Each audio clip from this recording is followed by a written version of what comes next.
ನೋಡಿ sir, O T T ಅನ್ನುವ ಒಂದು ಎರ ಶುರು ಆಯಿತು ನೋಡಿ. ಸಿನಿಮಾಗೆ ಮಾತ್ರ ಅಲ್ಲ, ಇಡೀ ಪ್ರಪಂಚದನ್ನೇ ಬೇರೆ ಆಯಾಮದಲ್ಲಿ ನೋಡುವಂಥ ಒಂದಿದು. ಬಹಳಷ್ಟು ಹೊಸ ಆಯಾಮಗಳಿಗೆ, ಹೊಸ ಮೀಡಿಯಮ್ಗಳಿಗೆ ಜನ ಅಡಾಪ್ಟ್ ಆಗೋಕ್ಕೆ ಶುರು ಆದಂಥದ್ದು. ಈ ನಿಟ್ಟಿನಲ್ಲಿ ಸಿನಿಮಾ ಅನ್ನುವಂಥದ್ದು ಕೂಡ ಒಂದು ಹೊಸ ಆವಿಷ್ಕಾರವನ್ನು ಪಡ್ಕೊಳ್ಳಿಕ್ಕೆ ಸ್ಟಾರ್ಟ್ ಆದಂಥದ್ದು. ನೋಡಿ, ಇಲ್ಲಿ ಒಂದು ಚಾಲೆಂಜು ಹೌದು, ಇನ್ನೊಂದು ಬ್ಲೆಸ್ಸಿಂಗು ಹೌದು. ಬ್ಲೆಸ್ಸಿಂಗ್ ಏನು ಅಂತಂತಂದರೆ, ಇವತ್ತು ಎಲ್ಲೋ ತಯಾರಾದಂಥ ಒಂದು ಪ್ರಾಡಕ್ಟನ್ನು ಪ್ರಪಂಚದ ಇನ್ಯಾವುದೋ ಮೂಲೆಯಲ್ಲಿ ಯಾರೋ ಒಬ್ಬರು ಕುತ್ಕೊಂಡು ನೋಡ್ಬೋದು. ಅಂದರೆ ತಲುಪುವ ಮಾರ್ಗ ಇದೆಯಲ್ಲ, ಅದು ಭಾಳ ಈಸಿ ಆಗೋಯ್ತು. ಅಂದರೆ ವರ್ಲ್ಡ್ ತುಂಬ ಚಿಕ್ಕದು ಆಗೋಯ್ತು ಟೆಕ್ನಾಲಜಿ ಬಂದಾಗ. ಇದು ಬ್ಲೆಸ್ಸಿಂಗ್ ಅಂತ ತಗೊಳ್ಳೋಣ. ಚಾಲೆಂಜ್ ಏನು ಅಂತಂತಂದರೆ, ಯಾರು ಬೇರೆ ಕಡೆ ಮಾಡಿದಂಥ ಒಂದು ಕ್ವಾಲಿಟಿನ ಕಂಪೇರ್ ಮಾಡೋದಕ್ಕೆ ಶುರು ಆಗುತ್ತೆ. ಸೊ ನಾನು ಯಾವ ಕಾಂಟೆಂಟನ್ನು ಎತ್ಕೊಂಡೆ ಅಂತ, ನಾನು ಏನು ಥರದ ಕಾಂಟೆಂಟನ್ನು ಎತ್ಕೊಂಡೆ, ಆ ಕಾಂಟೆಂಟ್ಗೆ ನಾನು ಬದ್ಧನಾಗಿರಬೇಕು, ಆ ಕಾಂಟೆಂಟ್ಗೆ ನಾನು ಜಸ್ಟಿಫೈ ಮಾಡಬೇಕು ಅಂತ ಅನ್ನುವಂಥದ್ದು.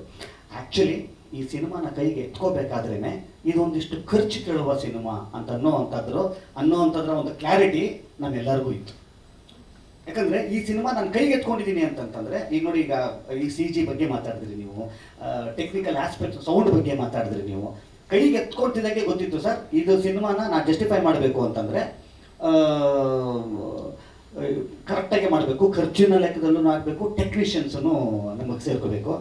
ಏನು ಮಾಡೋಣ ಅಂತಂದಾಗ ನಿಜವಾದ ಒಂದು ಸ್ಟ್ರಾಂಗೆಸ್ಟ್ ತೋಳು ನಮಗೆ ಸಿಕ್ಕಿದ್ದು ತರುಣ.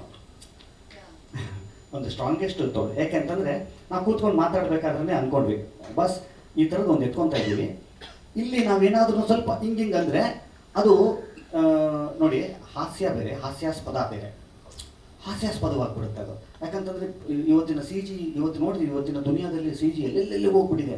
ಸ್ವಲ್ಪ ಇದಾದ್ರೂ ಕೂಡ ಕಂಡುಹಿಡ್ಬಿಡ್ತಾರೆ, ಸರ್ ಇದೇನು ಒಂಥರ ಕಾರ್ಟೂನ್ ಥರ ಇದೆಯಲ್ಲ ಸರ್ ಅಂದ್ಬಿಡ್ತಾರೆ. ಹೌದಲ್ವಾ? ಹೀಗಾಗಬಾರ್ದು ಅಂತಂದಾಗ ಸ್ಟ್ರಾಂಗೆಸ್ಟ್ ಟೆಕ್ನಿಕಲ್ ಟೀಮ್ ಬೇಕಾಗುತ್ತೆ.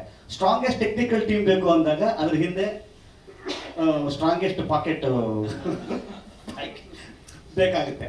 ಸೊ ಆವಾಗ ನಾನಿದ್ದೀನಿ ಅಂದರೆ, ಈ ಥರದೊಂದು ಸಿನಿಮಾದಲ್ಲಿ ನಾನು ಇದ್ದೀನಿ ಅಂತ ಅನ್ನುವಂಥ ಮನಸ್ಸು, ಒಂದು ಪ್ಯಾಷನ್ನು ನಿರ್ಮಾಪಕರಿಗೂ ಇದ್ದಾಗ ಈ ಥರದ್ದೊಂದು ಏನೋ ಆಗುತ್ತೆ ಸರ್. ಇವತ್ತು ರಸೂಲ್ ಪೂಕಟ್ಟಿ ಅವರು ಬೇಕು ಅಂತಂದಾಗ ಏನಾಯಿತು ನೋಡಿ, ಹಾರರ್ ಅಂತಂತ ಬಂದಾಗ, ಈ ಥರದ ಸಿನಿಮಾ ಅಂತ ಬಂದಾಗ ಫಸ್ಟು ನಮಗೆ ವಿಷುವಲ್ಲು, ಆಮೇಲೆ ಸೌಂಡು, ಎರಡು ವಿಚಾರ. ಈ ಎರಡು ನಾನು ಅದನ್ನು ಬೇಕಾಗಿರೋವಂಥ ಟೆಕ್ನಿಕಲ್ ಇದನ್ನು ನಾನು ತಂದು ಹಾಕಲಿಲ್ಲ ಅಂತಂದರೆ ನಾನು ಆ ಜಾನರ್ಗೆ ನಾನು ಜಸ್ಟಿಫೈ ಮಾಡಿದಂಗೆ ಅಲ್ಲ. ಇದನ್ನು ಎತ್ಕೊತಾ ಇದ್ದೀನಿ ಅಂತಂದಾಗ ನೀವು ನೋಡಿ, ಒಂದಿಷ್ಟು ಕಾಮೆಂಟ್ಸ್ಗಳನ್ನ ನೋಡಿ ನೀವೆಲ್ಲರೂ, ಅರ್ಧಕ್ಕರ್ಧ ಜನ ಯಾವುದೋ ಇಂಗ್ಲೀಷ್ ಫಿಲಮ್ ಥರ ಇದೆ ಅಂತ ಹೇಳ್ತಾರೆ. ಸೊ ಹಂಗೆ ಹೇಳ್ತಾರೆ ಅಂತ ಅನ್ನೋದಾದರೆ ಅದ್ರ ಹಿಂದೆ ಕೆಲಸ ಮಾಡಿದಂಥ ಟೀಮ್ ನಮಗೆ ಖಂಡಿತವಾಗ್ಲೂ ಗೊತ್ತಿತ್ತು ಸರ್, ಈ ಸಿನಿಮಾ ಹೀಗೆ ಆಗಬೇಕು ಅಂತ. ಯಾಕಂದರೆ ಇದೊಂದು ಹೊಸ ವರ್ಲ್ಡ್ ಇದು ನಮಗೆ, ಎಸ್ಪೆಷಲಿ ಇಲ್ಲಿ ಈ ಥರದೊಂದು ವರ್ಲ್ಡ್ ಭಾಳ ಅಪರೂಪಕ್ಕೆ. ಈ ಥರದೊಂದು ವರ್ಲ್ಡ್ ಅಂದರೆ ಯಾವುದೋ ಡೈನಾಮೋ ಅಂತ ಅನ್ನೋವಂಥದ್ದು, ಒಂದು ಬೇರೆ ಥರದ ದೆವ್ವ ಅನ್ನೋವಂಥದ್ದು. ಅದನ್ನು ತಂದಾಗ ನಿಮ್ಮನ್ನು ಯಾವುದೋ ನಿಮ್ಮನ್ನು ಇಮ್ಯಾಜಿನ್ ಮಾಡೋದಕ್ಕೆ ನಾನೇ ಒಂದು ದಾರಿ ಮಾಡಿಕೊಡ್ತಾ ಇದ್ದೀನಿ.